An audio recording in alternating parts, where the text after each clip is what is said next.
Today, survivors, I'm dedicating this segment to an animal rights issue that's incredibly close to my heart. Are you considering adopting or buying a kaiju as a pet? Well, don't. Please, please don't. I know the Monstrometer Report is usually dedicated to the destruction rather than the preservation of monsters, but just... look at his little face. I mean, giant face. This is the Monstrometer Report.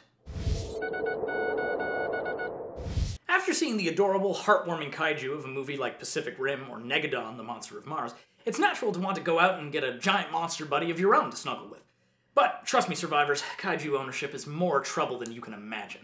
For starters, it's not really kaiju ownership, per se. I mean, they're giant monsters from outer space or before the dawn of time. You can't own a hurricane or other force of nature. You can't own a kaiju. The best you can do is give it a backyard to sleep in. If by sleep in, I mean crush, and a new family to love.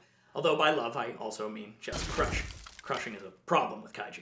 You can't take them for walks. I mean, look what happened to Tokyo. And if they're a flying monster, like, say, a giant mutated pteranodon, don't get your hopes up about putting a saddle on her and flying through the air with the greatest of ease. Definitely just gonna buck you off. You're gonna need, even for a smaller kaiju the size of a house, about 45 tons of food each week, which will run up a bill of something like $125,000 a month. Due to the backyard crushing, you'll need to rent or buy a small aircraft hangar or cave, another 50 grand a month, and good luck buying pet insurance, or homeowners insurance for that matter. Basically, unless your plan is to somehow weaponize your kaiju in order to take over the world, and I wouldn't recommend it, I mean, look how that turned out for Jimmy Carter, pet kaiju ownership is a great financial and emotional, and, due to all the destruction, municipal burden. No matter how adorable and cute Mothra might be, I mean, look at him, he's so fuzzy, and with those giant antennae, you just want to eat him right. Right!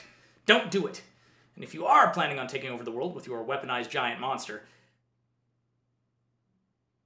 until next time, survivors, remember to subscribe to this channel and download the Monstrometer, because some monsters aren't as obviously giant, scaly, or adorable as kaiju. Until then, keep on keeping on. Got a little antenna. I don't want to pat him.